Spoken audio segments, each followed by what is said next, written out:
ছোট্ট শিশু ফাতেমা বছর দুয়েক আগে তার জন্ম নেওয়ার কাহিনী ব্যাপক সাড়া ফেলে পুরো দেশে। সে যখন মায়ের পেটে তখন ত্রিশালে ট্রাক চাপায় মারা যায় তার বাবা, মা ও 6 বছর বয়সী বোন। দুর্ঘটনায় মায়ের পেট ফেটে যায়, কিন্তু অলৌকিকভাবে জীবন্ত অবস্থায় উদ্ধার করা হয় ফাতেমাকে। সেই শিশুটি বড় হচ্ছে ঢাকার আজিমপুরে অবস্থিত ছোট্টমণি নিবাসে।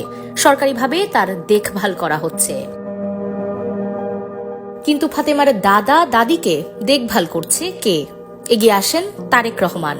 খোঁজ নিয়ে জানতে পারেন শিশুটির দিনমজুর বাবা জাহাঙ্গীর আলম ছিলেন পরিবারের একমাত্র উপার্জনক্ষম ব্যক্তি।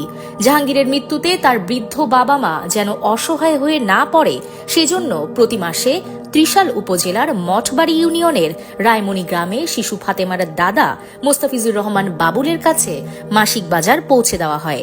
আর এর পুরোটাই বহন করেন বিএনপির ভারপ্রাপ্ত চেয়ারম্যান তারেক রহমান। এটি তার মানবিকতার ছোট্ট একটি উদাহরণ মাত্র। এরকম হাজারো পরিবারের দায়িত্ব কাঁধে তুলে নিয়েছেন তারেক রহমান।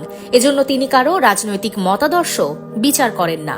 অনেকটা গোপনে এই ধরনের কাজ দীর্ঘদিন ধরে করে আসছেন তিনি, যা কখনো সামনে আসেনি।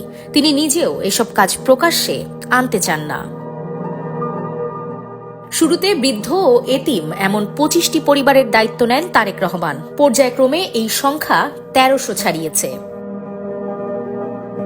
দরিদ্র, অসহায় কিন্তু মেধাবী এমন অনেক শিক্ষার্থীর যাবতীয় খরচ বহন করেন তারেক রহমান। এসব শিক্ষার্থীর মধ্যে 14 জন চিকিৎসক হয়েছেন, মেডিকেলে পড়ছেন আরও কয়েকজন, 7 থেকে 8 জন ইঞ্জিনিয়ার হয়েছেন। সেনাবাহিনীতে যোগদান করেছেন 2 জন, যাদের যাবতীয় খরচ 5ম শ্রেণী থেকেই বহন করে আসছেন তারেক রহমান। শিক্ষার্থীদেরও জানতে দেওয়া হতো না তাদের আসল সাহায্যকারী কে। জানলে হয়তো ফ্যাসিস্ট সরকারের রোষানলে পড়তে হতো সেসব শিক্ষার্থীদের। তারেক রহমান নিজেও চাননি এসব প্রকাশ্যে আসুক। তারেক রহমানের তত্ত্বাবধানে পরিচালিত হয় অনেক মাদ্রাসা ও হাসপাতাল। নিজ উদ্যোগেই এগুলোর খরচ বহন করেছেন তিনি।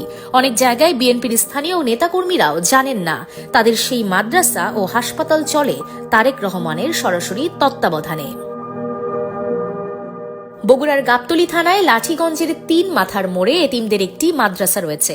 সেখানকার বেশিরভাগ শিক্ষার্থীর দৃষ্টিশক্তি নেই কিংবা আংশিক আছে। এমনকি এই মাদ্রাসার প্রধান শিক্ষকও অন্ধ।